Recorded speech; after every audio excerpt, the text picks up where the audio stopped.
امام ابو حنیفہ رحمہ اللہ تعالیٰ کی بردباری و تحمل مزاجی کا واقعہ۔ سیدنا امام ابو حنیفہ رحمہ اللہ تعالیٰ علیہ نے بہت سے صحابہ کرام رضی اللہ تعالیٰ عنہم کی زیارت کی۔ سب اماموں میں بڑے امام ہیں۔ امام مالک رحمہ اللہ تعالیٰ بھی آپ سے چھوٹے ہیں۔ امام شافعی رحمہ اللہ تعالیٰ اس سال پیدا ہوئے جس سال امام ابو حنیفہ رحمہ اللہ تعالیٰ کا وصال ہوا۔ امام احمد بن حنبل رحمہ اللہ تعالیٰ ان سے بھی چھوٹے ہیں۔ سیدنا امام ابو حنیفہ رحمہ اللہ تعالیٰ علیہ دن میں تجارت بھی کرتے اور درس و تدریس بھی کرتے، دوپہر کو آرام کرتے اور رات کو اکثر عبادت میں مصروف رہتے۔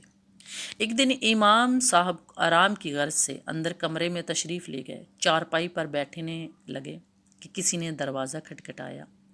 دروازہ کھولا تو سامنے ایک سائل کھڑا تھا۔ اس سے آنے کا سبب پوچھا۔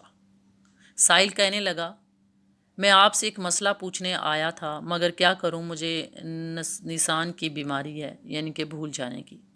کیا پوچھنے آیا تھا؟ انہوں نے فرمایا، کوئی بات نہیں، جب یاد آئے تب پوچھ لینا۔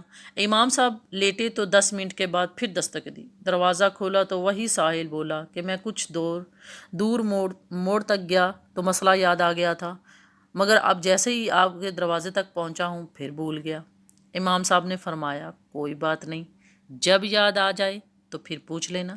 امام صاحب دوبارہ لیٹے اور سو گئے۔ ابھی نیند شروع ہی ہوئی تھی کہ پھر دروازہ کھٹکھٹایا۔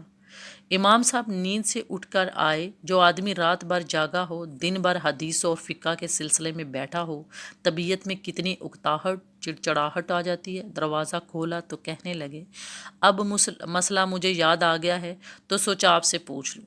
اب اس شخص کا مسئلہ سنیے۔ وہ شخص کہنے لگا، پخانہ کڑوا ہے یا میٹھا؟